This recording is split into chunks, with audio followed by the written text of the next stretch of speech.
I once thought nothing could hurt more than my wife's death until my daughter smiled and said, "Dad, you just need to sign here." I drove every nail into that house, but she wants to sell it off like some discounted merchandise. I played weak, played compliant, only to strike her name from the will with a cold signature. I had just set the last plate of grilled meat on the table when Rebecca poured more red wine into my glass, her eyes never leaving the sun-shaped wall clock I brought back from Mexico. "Dad, I have something to talk about," she began, her voice light as air. The kitchen smelled of rosemary-marinated meat, garlic butter bread, and faintly of the bergamot perfume Rebecca always wore, a scent that made me feel like a stranger in my own home. The chandelier above the table cast a warm glow on the silver cutlery I gave her for her head nurse graduation. I pulled out a chair, leaning back into the cushion after a long day mowing the lawn and fixing a leaky faucet. Rebecca sat across from me, arms crossed on the table like she was about to say something serious. "Have you ever thought about moving into a place with professional care?" My face twitched slightly. I set the wine glass down, slowly. "What do you mean?" She smiled as if it were a completely harmless suggestion. "I just think, maybe it's time for you to rest. There are great places, clean, cozy. You could play chess, garden, have someone cook, clean. I've looked into it." I stared at her, searching for a hint of a joke, but her eyes didn't waver. This wasn't a prank. It was a plan. The room felt a little colder, though the heater still hummed. I glanced around. The linen curtains I paid to replace last month, the mahogany table I bought at an Oregon antique fair, the white kitchen cabinets Rebecca picked but I signed the contract for. "Am I that much of an inconvenience?" I asked, keeping my voice steady. "It's not that," she said, but the word "that" sounded like it was holding something back. "It's just, this house isn't suitable for older people. Steep stairs, slippery kitchen, you living alone in the basement." I cut her off, eyes locked on her face. "I'm not alone, I live in the house I built." This time, Rebecca fell silent. Behind her was the wall of family photos. Me and my wife Maria on our wedding day, Rebecca in a white dress for her 6th birthday, then later photos of just her and her husband, with me pushed out of the frame. Rebecca drained her wine glass, stood, and gathered the plates. "Just think about it," she said, turning away, her voice feather-light. "It's just for your safety and future." The dishwasher door clattered open. I stayed seated, gripping my wine glass, the chandelier's light glinting off the faint scratches on the granite table, scratches I'd polished for 30 years. But tonight there was a mark I couldn't erase, an invisible but deep crack between me and my daughter. Before diving into the story, don't forget to subscribe to the channel, hit like, and comment where you're watching from. Let me know what time it is where you are. The next morning, Rebecca knocked on my door earlier than usual. She wore a long beige coat, hair neatly tied, holding car keys and a thin white envelope. "Dad, get dressed. I want to take you somewhere cool. It's not far." I glanced at the envelope, but didn't ask.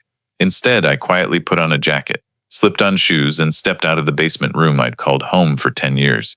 Her SUV was new, spotless, smelling of fresh leather seats. I sat in the passenger seat, the frame too low, making my knees ache. Rebecca played soft jazz, the kind you hear in a dentist's waiting room. She didn't speak for the first 10 minutes, gripping the steering wheel like she feared I'd back out. Through the rearview mirror, I saw her eyes dart to me, then away. Finally, she spoke, keeping her tone gentle. "Dad, you just need to check it out. No obligation. If you don't like it, I won't push."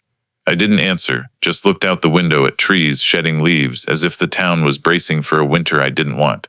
Rebecca turned onto a freshly paved road. Rows of uniform houses lined the sides, with trimmed lawns and white fences, like a real estate ad. At the end stood a building 3 stories, white paint, red tiled roof, balconies with dangling geraniums. On the outer wall, in flashy letters, Coastal Haven, a new beginning for seniors. Rebecca turned off the engine, turned to me, and smiled faintly. "Just to give you options, they have a library, on-call nurses, community activities, even a koi pond in the garden." I said nothing. It felt like someone had pressed a sandbag against my chest. The receptionist, Janine, about 50, in a light blue blazer, had a smile rehearsed through hundreds of meetings. "Mr. Dennis, we've been looking forward to meeting you. Rebecca contacted us last week." I turned to my daughter. She pursed her lips, saying softly, "I just made an appointment. Wanted you to see it." Janine led us into the lobby. Landscape paintings and a walnut reception desk. The air smelled of antibacterial soap, clean to the point of stifling. We passed the dining room, where a few elderly people sat assembling puzzles or staring blankly out windows. They didn't talk. No one smiled. In the common room, I saw a bulletin board. Tuesday, gentle yoga. Wednesday, bingo. Thursday, nutrition check. Rebecca seemed excited. "See, Dad? Activities every day. You'd be better cared for here than alone in the basement." I swallowed a slow sigh. Janine led us to the second floor, to a model suite. The room was tidy, light wood floors, a queen-size bed with crisp white sheets, a reading chair by a window overlooking an artificial lake. But no family photos, no old books, no familiar morning coffee smell. The room was clean, as if no real person had ever lived there. I walked to a small table near the closet. On it, a stack of papers clipped in clear plastic. In the top right corner, Coastal Haven Residency Agreement. Applicant, Dennis A. Monroe. Rebecca stepped forward quickly, grabbing the file, her voice slightly sharp.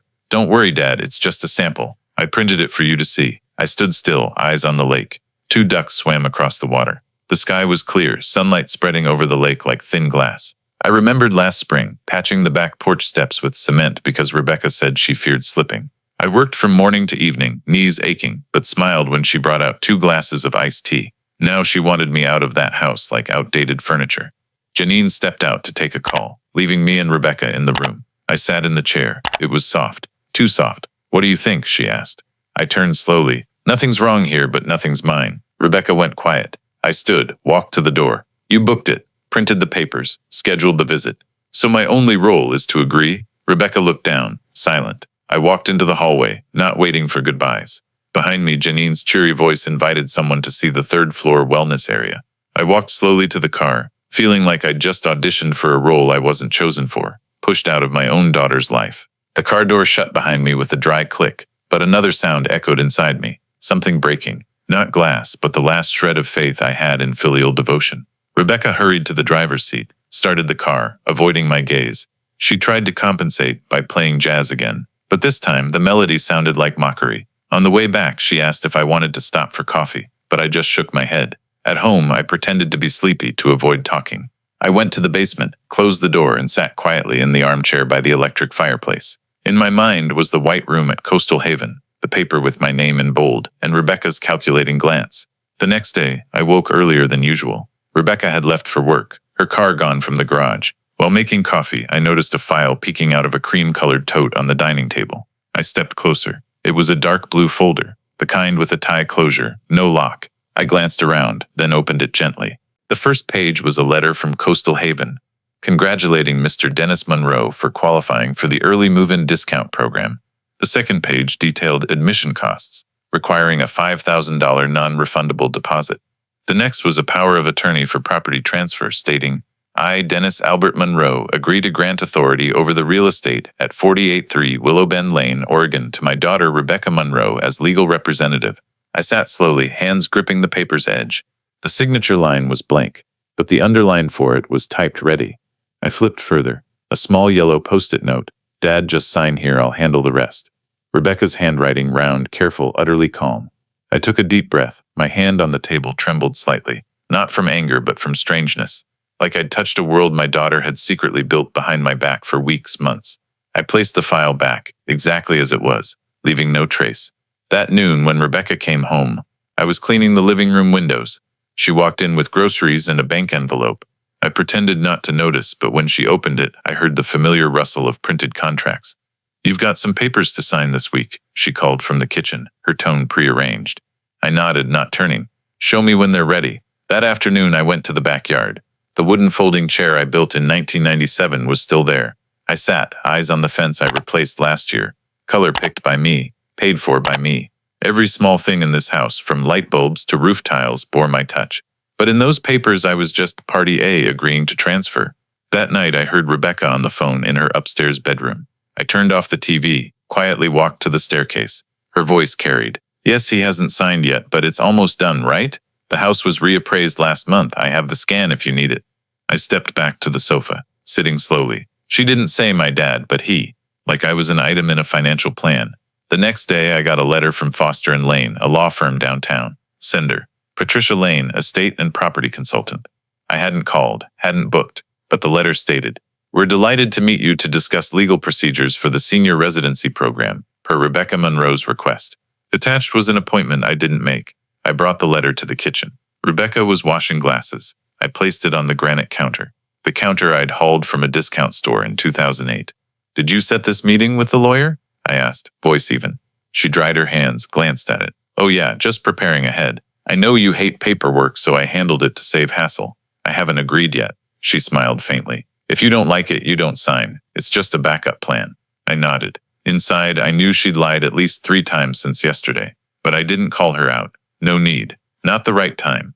That night, I sat in my room under the yellow lamp. I pulled out the old leather notebook Maria gave me our first Christmas after buying the house. The first page read, "To do for the roof, spring." The second, now with a new title, "Unsigned Papers, Who Printed Them?" Below, I listed, "Coastal Haven File, Property Power of Attorney Contract, Letter from Patricia Lane, Pre-printed appointment I didn't know about." I set the pen down, looked out the window. The house was dark, quiet, except for Rebecca's room, light seeping through the door crack. I knew from now on, every move I made would be watched. Not by cameras, but by polite smiles, pre-signed papers, and "Don't worry, Dad," assurances.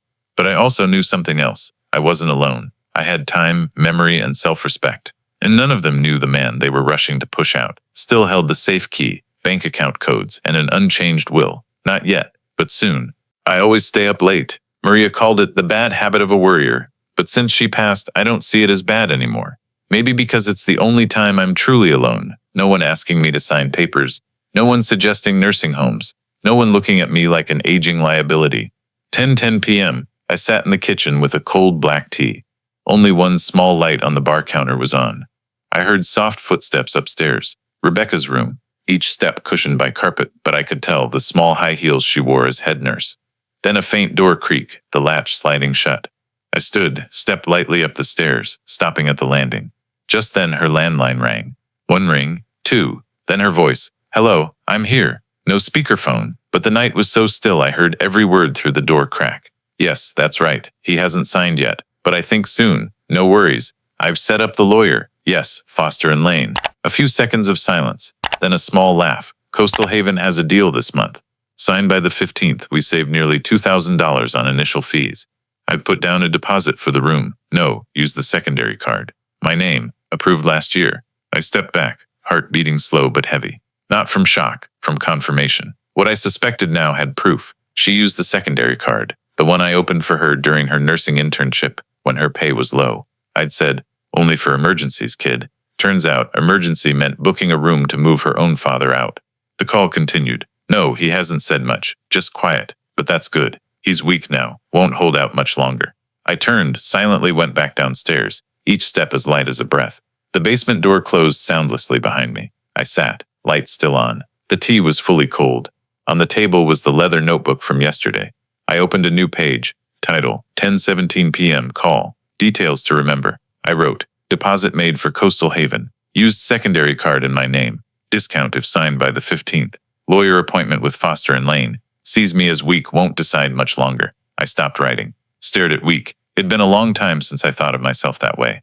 At 72, I still drive. Fix the lawnmower, read the paper daily, handle everything. But in my daughter's eyes, I'd become an old building meant to be demolished, not preserved. An hour later, I logged into my credit account online. Rebecca's secondary card showed. Used on the 4th, $5,000 to Coastal Haven, Beaverton branch. I clicked for details. Verification code sent to my phone. I'm still the primary account holder. I still control it. A status read, transaction completed, non-refundable. I opened my small file cabinet, pulled out a 2019 statement when I added Rebecca to the card with a $2,000 limit after her divorce left her temporarily homeless. I'd said no one in this family should fear being abandoned. Seems I backed the wrong person. The next morning, Rebecca made coffee as usual. She smiled, set a mug in front of me. "Sleep well, Dad?" I replied curtly, still sleeping fine. She bit her lip like she wanted to say something. Then slowly, "Dad, I know it feels rushed, but I'm just worried about you. This house is too big, cold, dangerous stairs. At Coastal Haven, you'd have care friends to talk to. I just want you to rest." I looked straight into her eyes. "You made the deposit." She froze. "Oh, just to hold the spot. No signing, no issue. You used the secondary card." This time she went rigid, lips pursed. "No more excuses." I stood, took the coffee. Don't use rest to sugarcoat sending someone away. I didn't yell, didn't raise my voice, but I knew every word hit harder than any scolding. I turned to the back door, unlatched it, letting sunlight flood the kitchen. As I stepped onto the porch, I heard Rebecca sigh. Not a worried sigh, but one from someone who'd miscalculated a move. I stood in the backyard, looking at the bricks I'd laid myself. The persimmon tree by the fence was shedding leaves. Maria planted it. I planned to fertilize it this afternoon, like every year. That's not the work of someone who won't decide much longer. I'm the one who remembers every brick in this yard, every hinge I replaced, every night I carried a feverish Rebecca to the hospital. I'm not weak. I'm just waiting for the right moment. And I don't need a nursing home. I need justice. Coastal Haven can wait. Rebecca doesn't know what's coming. But I do. I've lived in this house nearly 40 years. Not just lived, built it, day by day, step by step, door by door. Yet with a few calls and a pre-signed file, it's now an investment project. The exact term Rebecca used in an email I stumbled across 3 days ago. Investment project. I remember standing frozen in the upstairs hallway, holding a repair list Rebecca left on the table. At the top in bold, Willowbend Lane, upscale senior flip potential. My eyes scanned the lines. Replace the facade, swap to glass doors, remove stair carpeting, redo the backyard to boost sale value. The signature at the bottom wasn't mine, but the name at the top was mine, the legal owner. Rebecca printed the plan in neat, orderly font, like it was just a technical project. Except this project was the home I'd lived my whole life in. I remember every crack in the attic wall where I hung Maria's shy smile wedding photo in her too big dress. I remember the windowsill Rebecca sat on at 7, reading her first books in the afternoon sun. I remember when Maria and I first stepped into this house, just a raw wood frame, no paint, no roof. I shook the builder's hand and said, I'm not just living here, I'm putting my whole life here. And now my daughter calls it flip potential. The signs were there early. Last year, Rebecca suggested replacing the entire kitchen, new granite counters, walnut cabinets, touchless faucet. I said, the old kitchen's fine. She replied, fine for us, but not trendy anymore. This house needs upgrades to sell well later. I thought she was just practical. Now I see. She'd been planning my exit for a while. The new never has room for the old, even if the old was love, sacrifice, history. That night, I walked the house quietly, like someone about to leave this world. I touched the wooden doorframe I made. I sat in the old armchair with scratches from Maria's cat. I turned on the TV, not to watch, but for background noise to drown out Rebecca's whispers on the phone upstairs. Maybe with a realtor, maybe a lawyer, maybe an investment partner. But I wasn't on that list. The next morning, Rebecca said I should eat out for a change of pace. I nodded. When she left for work, I went to her bedroom, first time in years. On her desk was a house sketch, the ground floor layout marked for renovations. Handwritten note, remove stair carpet, slippery, unsafe, easy value boost. I gave a faint laugh. Maria chose that carpet, pale blue, gray stripes. I'd grumbled it looked like a tablecloth, but let her pick. She said, for Rebecca to crawl on. Now it's a financial obstacle. In Rebecca's desk drawer was a stack of papers, contractor quotes, local real estate market surveys, and a printed email, subject, title transfer after power of attorney completion. I took a few copies to the basement, placed them by the old leather notebook. I didn't need to write more. All the evidence was in my hands. I called Tom, an old friend and former tax agent, his voice still raspy from cigarettes and black coffee. Calling this late, 2 possibilities, you won the lottery or you're about to kill someone. I said, I'm killing a financial plan. My daughter's, he paused, then chuckled. Guessing you need a refresher on Oregon property and personal asset laws. I set a meeting for the next day. Before hanging up, Tom asked one question. Whose name is on that house? I answered, mine. Tom laughed. Then I feel sorry for that girl. That afternoon, I watered the persimmon tree Maria planted. Rebecca came home, saw me digging in the dirt. She smiled, setting a food bag on the wooden table. You seem more relaxed, huh? I didn't answer. I looked at the trowel in my hand, then up. Do you know why your mom chose persimmons? She shook her head. Because she said, pick the hardest flower to care for. It'll survive even if people don't tend it right. Rebecca didn't get it. I didn't need her to, because she chose a different kind. Easy to grow, easy to sell, easy to replace. But I wasn't born to be replaced. I'm the one who plants persimmons and built this house. I looked around the porch, once my whole world. Now my daughter wants to turn it into cash flow. But I'm about to turn that cash flow into the costliest lesson of her life. A lesson about loyalty, about trust, about what can't be erased with a line in a real estate file. And I'll teach that lesson from inside this house. Not anywhere else. Not a nursing home, right where I drove the last nail. That afternoon, Rebecca cooked dinner, a rare event outside of holidays. She baked salmon, steamed asparagus, and set out a salad arranged neatly like a menu from some bistro I'd never been invited to.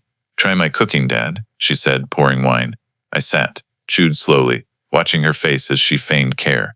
Maybe in her head she was calculating mortgage rates, paperwork deadlines, neighborhood retail prices. I just nodded, not saying if it was good or bad.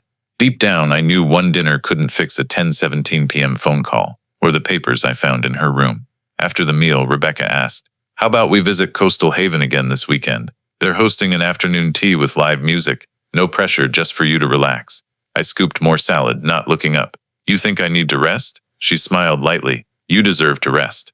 I looked up, straight at her. People usually rest when they feel tired, Not when others see them as a burden. Rebecca pursed her lips but kept her composure. That's not what I meant. I know, I replied. You didn't need to say it. You wrote it down. That night, I lay in my room but couldn't sleep. Near 1 a.m., my eyes were still open. In the darkness, I heard Rebecca's soft steps upstairs. Her bedroom door closed with a faint breeze. The living room light seeped through the crack. I sat up, put on a robe, and climbed the stairs slowly. I knew every creak of the wood, knew the sixth step dipped slightly from a paint can I dropped in 1994.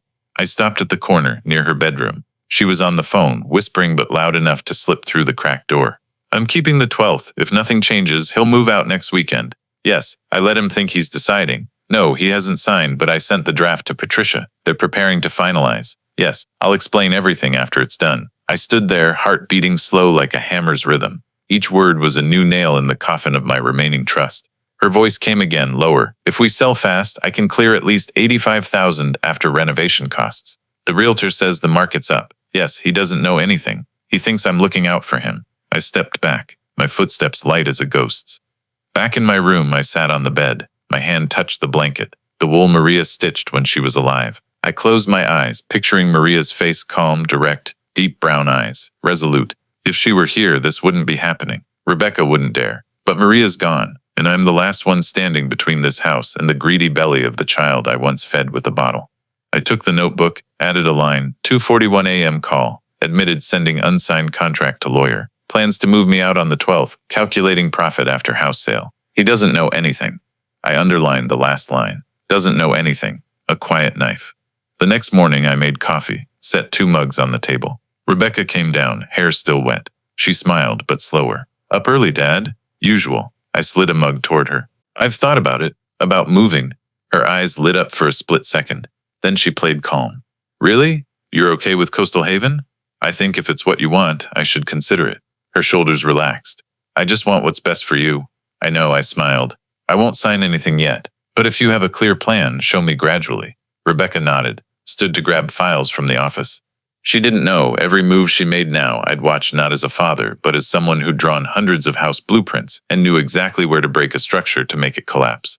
Rebecca was building a plan on ground her father still stood on, and I'd decided if she wanted to push me out, I'd pull the foundation first. No noise, no warning, but certain. Rebecca thought I'd softened. Since I said I'll consider it, she seemed lighter, less guarded, and most importantly, careless. That's what I was waiting for. 3 days later, I noticed she left the house in a rush, forgetting to lock the small file cabinet in the living room where she kept bills and bank papers. I waited exactly 15 minutes after her car pulled away, then went upstairs, wool gloves still smelling of motor oil from fixing the back door that morning. The 3-drawer wooden cabinet, key still in. I opened the second drawer. Inside was a file bound with a rubber band, probably utility bills. But when I flipped through, my heart tightened, beat by slow beat.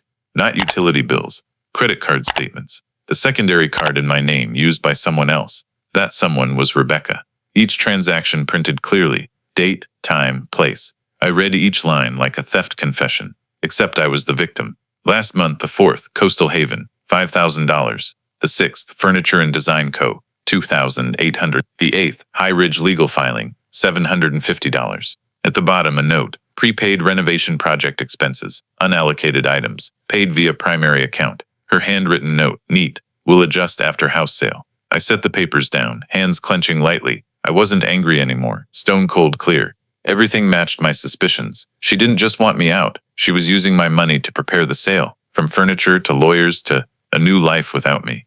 I opened the bottom drawer. A thick envelope marked Confidential Project Plan 3A. Inside was a printed plan to renovate the entire house, with 3D renderings and projected market value post-repair. The house I, Maria, and Rebecca lived in, now called Strategic Sale Asset, Willowbend area. I stood, flipped the cabinet door shut as it was, everything back in place, but inside me, nothing was intact. I paced to the basement, mind spinning with cold numbers and black ink notes. I'd started logging every detail in a new notebook. Not Maria's soft leather one. This one was for my counterplan, to cut Rebecca out of control. But I needed more evidence. That night, Rebecca retreated to her room early. I noticed she locked the door, rare for her. I stood at the staircase, hearing the lock turn and latch slide. It reminded me her bedroom had a separate file cabinet, not the living room one. I remembered because I'd bolted it to the wall when we bought it. The next morning, I made an excuse about an early walk for fresh air. When Rebecca left, I slipped back through the back door, climbed upstairs like a shadow. I knew the old code was her birthday, 0924. The cabinet light flashed as I entered it correctly. The door opened, revealing a portable hard drive, a black file folder, and a red leather notebook. I plugged the drive into my old laptop. Nearly 12 gigabytes of data, mostly scanned contracts, house photos from multiple angles, emails between Rebecca and a Tyler Morgan realtor. One read, "If my dad leaves on time, title transfer takes 48 hours. I'm not worried, we handle this monthly." Another from Rebecca, "The only issue is my dad's sharper than I thought, but I'll make him think this is right." I shut down, unplugged the drive, returned it. The cabinet closed, lock screen flashing. "Your data is protected." I thought, "Not anymore, Rebecca. Nothing's protected now." I stepped onto the small balcony, looking down at the lawn where I taught Rebecca to ride a bike, where Maria set out wicker chairs every Saturday morning. Now it was a landscape upgrade item. I pulled out my phone, dialed Tom, the tax friend. "I've got everything," I said, voice steady. "Everything?" Tom asked. "You ready?" I replied. Since she locked her door, he sighed lightly. "Send it all by email, and start step 1, cut her access to everything. Start with the bank." I hung up, stood still in the upstairs hall. A breeze slipped through a cracked window, blowing a note Rebecca forgot on the table to the floor. I picked it up. It read, "Call Foster re-title transfer progress. Remind deadline 15. I crumpled it, tucked it in my pocket. Downstairs, the wall clock chimed 9 times. Each chime a reminder. 8 days left. 8 days for me to be pushed out. But now it's reversed. 8 days to send my daughter out of her pre-drawn property dream, built on her own greed, and I won't need to yell, won't need anger. Just lock back what's mine, like she did to me. But this time, I hold the key. You set the date, huh, Dad? This Sunday. Coastal Haven will send a car at 10 a.m. Rebecca set her teacup on the table, not looking at me as if afraid to meet her own reflection in my eyes. I smiled faintly, nodded, got it. I saw her shoulders ease, a tiny movement, enough to tell me the trap was closing. And she thought I'd stepped in, but what she didn't know was, I'd entered that trap 3 weeks ago and circled wide enough to find the way out. That night, I brought the old suitcase up from the basement, not the hard shell kind with spinning wheels Rebecca used for her Palm Springs trip last year. This was the heavy canvas one I took on my honeymoon with Maria, to the hospital when Rebecca was born, to Lakeview's baby store for tiny clothes. I set it on the bed, unlocked it, and started packing. Not clothes, but papers. I zipped each file in plastic, house deed copy, original mortgage, last 3 years property tax records, credit contract I signed, proof Rebecca was a secondary user, and new prints from her hard drive, all sorted with plastic clips. I wasn't taking much, just what I needed to take everything back. Near midnight, I climbed the stairs, light as a breath. Rebecca's room was dark. She always slept early before big events, like storing energy to play her part. I slipped into Maria's old office, now a junk room. I pulled back the rug, lifted the wooden floor panel only I knew about. Below was a recessed safe, old but solid. The code was still our wedding date. It opened. I took out the retirement savings book, some cash wrapped in newspaper, and a small USB with scans of every file Rebecca sent to the lawyer, thanks to Tom. I wasn't running. I was moving first, to the place Rebecca thought she'd send me, but with a different deck in hand. At 2 a.m., I stood in the kitchen, looking around the fridge. I replaced when Rebecca wanted a modern kitchen. The dining table granite that cost me an extra loan. The window curtains Maria hand-washed every spring, now swapped for Rebecca's UV-resistant ones from a luxury home blog. Everything had changed. Except one thing, I'm still the owner of this house. I opened the back door, carried the suitcase to my old truck, the one Rebecca said to sell. I stowed it in the back, then returned. I wasn't leaving yet. 3 days until her scheduled ride. 3 days to finish the final step. The next morning, I made breakfast. Rebecca was surprised. "Up early, Dad?" "Couldn't sleep deep." I poured coffee, set out toast. "I thought about it. You're right. This house is too big, stairs too steep. Coastal Haven sounds reasonable." She smiled, eyes lighting up. "I knew it. I just want you to rest. I'll pack my things. You don't need to worry about Sunday." I saw her hide her glee with a discreet nod. All day, I played the part of a man accepting fate, watching TV, watering plants, listening to music. I even pretended to pick books to read there. But at night, when Rebecca slept, I opened my laptop. On screen was a draft email to my lawyer, not Rebecca's Patricia Lane, but Tom's old friend Elaine McNulty, a specialist in property disputes and unauthorized proxies. I attached every file, handwritten notes, unsigned contract photos, Rebecca's realtor emails, credit statements. I wrote one line, "Keep safe what I built. I need you to act right after the 11th. I hit send. When the message sent popped up, I leaned back, eyes closed. I'd prepared everything. Not for leaving, but for coming back at the right time. A return Rebecca couldn't stop, because this time all the cards were mine, and I'd play the final hand. No raised voice, no tears. Just an updated will, a bank call, and a door slammed shut, not by me, but by the place she called an investment project. But first, I'd let her think she'd won. Let her call Tyler Morgan, sip celebratory wine. Let her rejoice too soon. Because nothing hurts more than a perfect victory, stolen right after by the man she once called Dad. I met Elaine McNulty Friday afternoon, 2 days before Rebecca's Coastal Haven move-in, planned like a picnic. Her office was on the 3rd floor of a red brick building downtown. No flashy signs, no busy receptionist, just a small engraved plaque. Elaine McNulty, a ski, wills and asset protection. I arrived 10 minutes early. The waiting room smelled of oak and printer ink, quiet as a library. Elaine greeted me, petite, silver hair tied low, thin-rimmed glasses, and a smile not easily swayed. "Mr. Monroe, Tom's told me a lot about you. Come in." We sat in a simple office, just a wooden desk, bookshelf, and street view window. I set the file on the table. I don't know where to start, but I need someone who knows law and people. Elaine put on her glasses, flipped through each page. She didn't speak, just nodded lightly. After 15 minutes, she looked up. "So what do you want to do first?" No hesitation. Cancel Rebecca's proxy on the secondary card. Draft a new will, remove her from all inheritance, and set up a trust to protect the house from any sale attempts. Elaine nodded. "Good. These papers show clear intent to manipulate, exploit, and breach trust." She pulled out a template file, set it on the desk.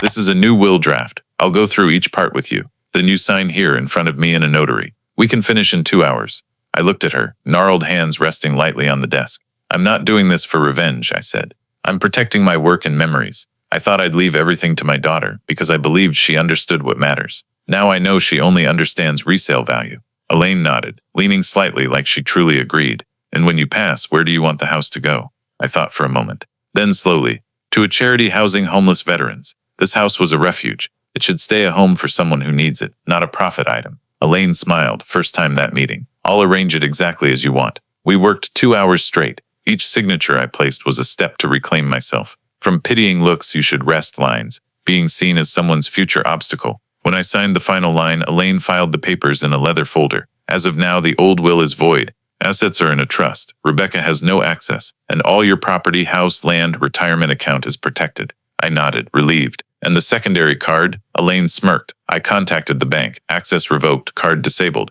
New transactions won't go through." I stood, shook her hand. "Thanks. I think I just saved the only thing Maria left me." Elaine walked me out. No extra words. "Good. Sometimes silence says it clearest. You've taken back your voice." I drove home slowly, stopped at the old coffee shop.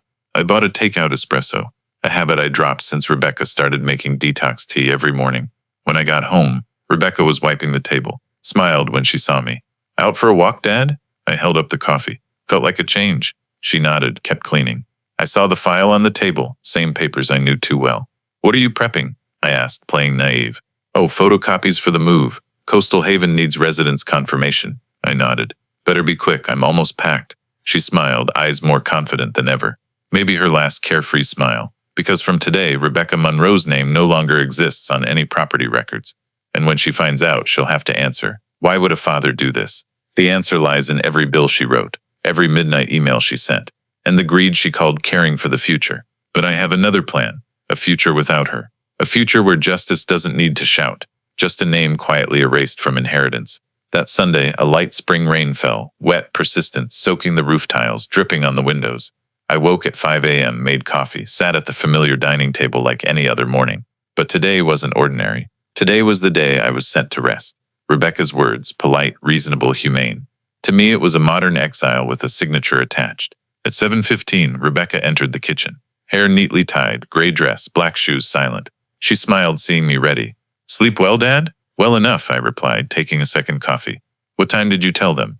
10, she answered. "I packed everything in the suitcase. Just bring your meds." I nodded. "I packed some things too."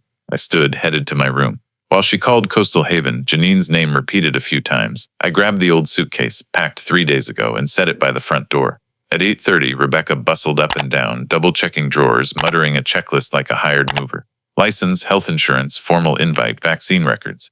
I stood by the window, hand on the wooden frame. Each touch brought a memory. Maria stood at this frame in winter 1986, holding Coco, watching Rebecca play in snow for the first time. She turned to me and said, This house has room to love. I don't know when that love shrank into an investment project, a contract with a revenue column, but I knew I couldn't let that memory be sold at market price. At 9:55, a white SUV pulled up. Coastal Haven's logo on the door. We care like family. A woman in a gray coat stepped out, holding an umbrella. Janine. I recognized her trained smile, gentle, controlled, unhurried. Rebecca opened the door. Come in. My dad's ready. Janine stepped inside, glancing around like appraising the living room's value. Her eyes paused on the chandelier, then nodded, satisfied. Mr. Dennis, I'm thrilled to take you to your new home. Everything's set. Thanks, I said, hand grazing the suitcase handle. I'm set too. Rebecca hugged me. I'll visit every week. Don't worry. I'm not, I said softly. I just hope you remember today well. She smiled, not getting it. Janine took the suitcase. I walked out the front door, not looking back. The rain had eased to a drizzle. The car started. I sat in the back. Through the window, I saw Rebecca on the porch, arms crossed, face calm like someone closing a deal. But she didn't know. She'd just signed a contract she didn't control, and minutes later, she'd find out. 2 blocks down, I pulled out my phone, called Elaine. Activate the plan, I said. Everything's out of her name? Yes, Elaine replied. And the bank's notice will reach the house in 15 minutes. I also sent the new will copy to her email. Good. I hung up. At 10:20, while Janine chatted about Coastal Haven's orchid garden, I stared out silently. Back home, Rebecca was probably in the kitchen, sitting, planning to email Tyler Morgan Realtor to confirm the house sale progress. Maybe she'd call Foster and Lane about the title update. But instead, she'd open her email and see Elaine's message, subject, change of beneficiary and revocation of property proxy. Attached a file stating, all assets in Dennis Monroe's name transferred to a non-transferable trust. Beneficiary shelter for veterans. And when she frantically calls the bank, she'll learn her secondary card is permanently locked. All access revoked, pending transactions canceled. But most of all, when she steps into the living room, she'll realize the house is empty. Not of furniture, but of the dream she built on a foundation of greed.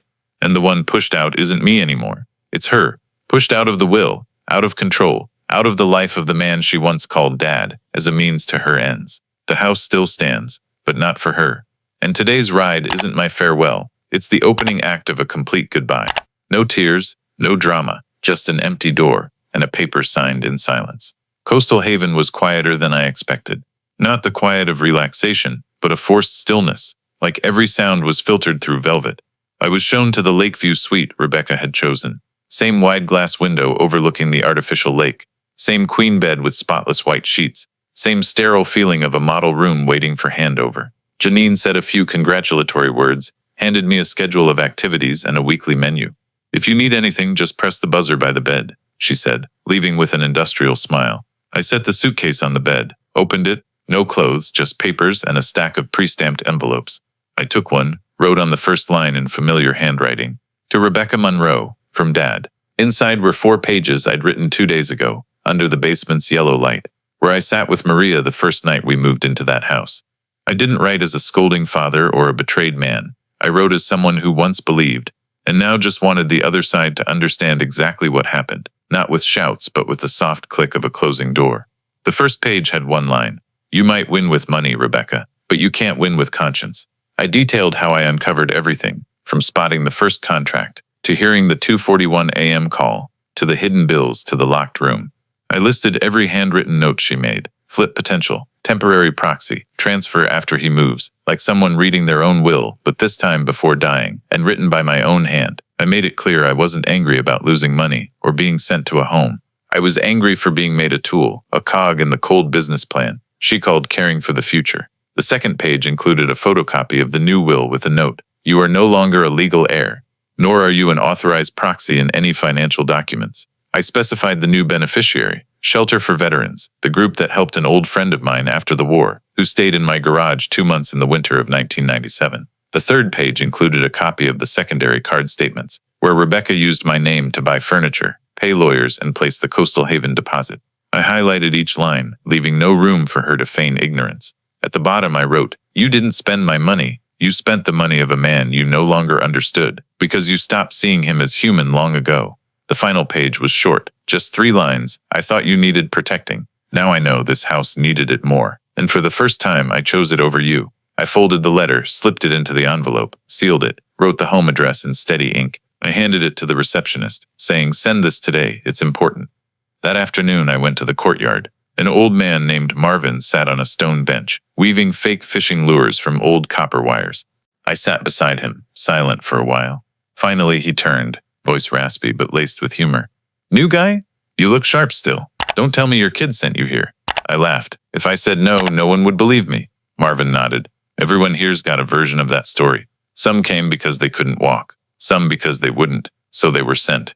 I asked, "Which kind are you?" He smirked. The third kind came before I was pushed, but not to surrender, to set up my last move. I looked at him closer. "Did you win?" "Not sure yet," Marvin said. "But my son's driving Uber, while I just transferred my savings to my second wife's kid." We both burst out laughing. That night I ate my first meal at Coastal Haven, watery chicken soup and soft crackers. I sat alone, declining the bingo group in the corner. I didn't come to make friends. I came to give Rebecca time to read the letter, and space to feel the silence after her illusion of control collapsed. As night fell, I lay on the clean white bed, the ceiling reflecting fluorescent light. I closed my eyes but didn't sleep right away.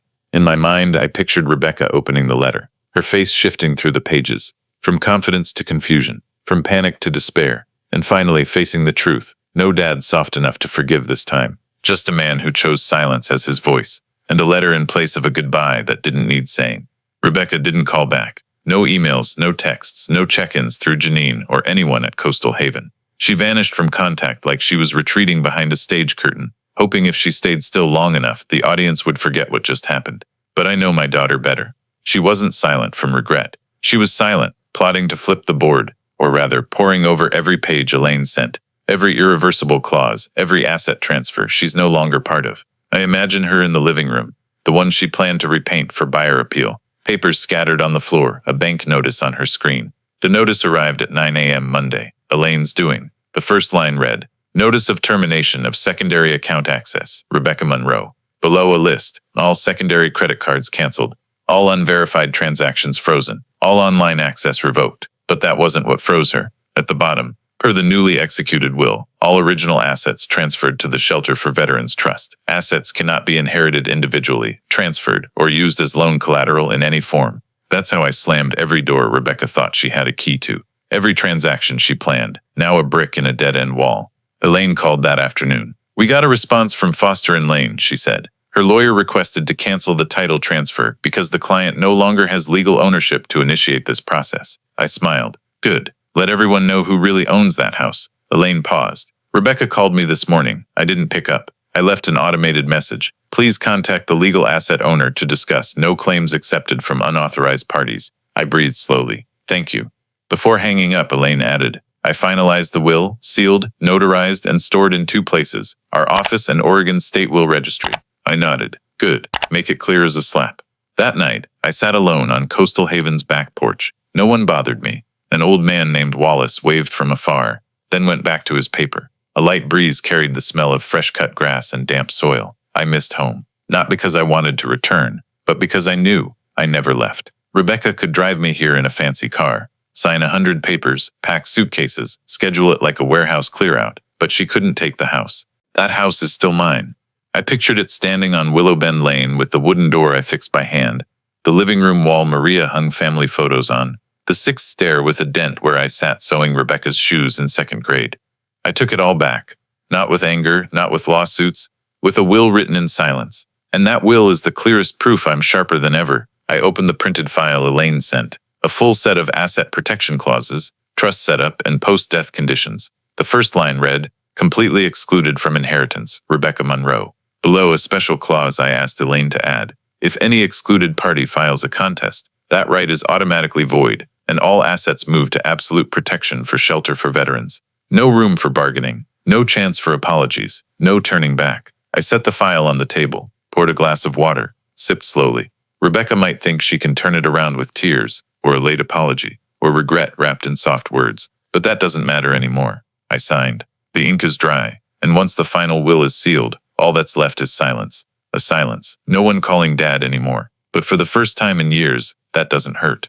I feel at peace, because now the only thing I leave behind is myself. Not money, not the house, but a final statement. No one gets to turn love into profit. 3 weeks after I left, the house on Willow Bend Lane was listed for sale. Not by me, by an unfamiliar realtor, with a brief description. Former owner no longer resides, property managed by a charitable trust. New photos showed the interior intact. Old sofa, light wood floors, granite kitchen counter, all clean, polished, but lifeless. No one in the frame, no hand steadying the door, no hint of morning coffee in the air. I viewed those photos on a computer in Coastal Haven's reading room. My fingers moved slowly over each image, like tracing an old scar, not painful anymore, but impossible not to feel. I saw the wall where my and Maria's wedding photo once hung, now bare, the window with her floral curtains now replaced with plain white ones. It looked like a model home, beautiful, but no one lived there. And then I understood the absence of soul was the clearest proof I'd done right. The house isn't mine anymore, but it's not Rebecca's either. It's now its own entity, free from greed or empty promises. It'll be sold, the proceeds feeding men older than me, who survived wars but fell in peacetime because no one had their back. And me, I'm the man who vanished from his daughter's life like smoke. No argument, no fight, no curses. Just one morning, she opened an email and realized the man she thought she could control had moved first. I'm still at Coastal Haven, reading the paper daily, walking the garden, occasionally playing chess with Marvin or Wallace. They all had their own dutiful kids and are all living in a place someone said was better for them. But we know, sometimes, the only thing better is the freedom to choose how to disappear. One afternoon, the sun broke through after a week of spring rain. I borrowed an old bike from the community room, pedaled slowly around the lake path. Sunlight filtered through the trees, gilding the grass. No phone, no wallet, just a small notebook in my jacket pocket. The first page with a line I wrote long ago. You don't need to understand me, but you should remember. I loved you enough to not let this house fall into the wrong hands. I pedaled until dusk. No one called my name. No one needed me to sign anything. No one asked if I needed support for aging transitions. I'm just a father. No one calls father anymore. And that, finally, is a kind of freedom. A way to leave without closing the door. Just turning away, knowing I have nothing left to lose. The only thing I left behind isn't in papers, a safe, or a cold granite table. It's in the sound of Rebecca's morning footsteps, expecting the kettle's hum, expecting the man at the table who's no longer there. That's the one thing she can't sell, can't price, and can never take back. The story my daughter tried to trick me into a retirement home, so I left her with the mortgage, is not just a family tragedy, but a stark reminder of the value of alertness, self-determination, and boundaries in family ties. In the U.S., where financial systems allow property proxies, co-ownership, and bank account access within families, Dennis's story is a wake-up call for millions of seniors facing sophisticated financial abuse. Rebecca, the daughter, didn't yell or use force. She quietly printed contracts, used a secondary card, paved legal paths, and manipulated emotions to nudge her father into moving out peacefully. Many elderly Americans face this, persuaded that leaving their home is best for everyone, when it's really a way to strip them of ownership, memories, and legacy. The lesson isn't just beware of your kids, it's to proactively prepare legally, keep assets transparent, maintain independent counsel, and never sign anything unclear. Like Dennis, his quiet revocation of financial access, rewriting of the will, and transfer of assets to a trust was a civilized, legal, dignified counterstrike. In a society valuing individual rights like the U.S., seniors must know kindness can't replace self-protection. And sometimes true love is knowing when to walk away before being pushed out of your own life.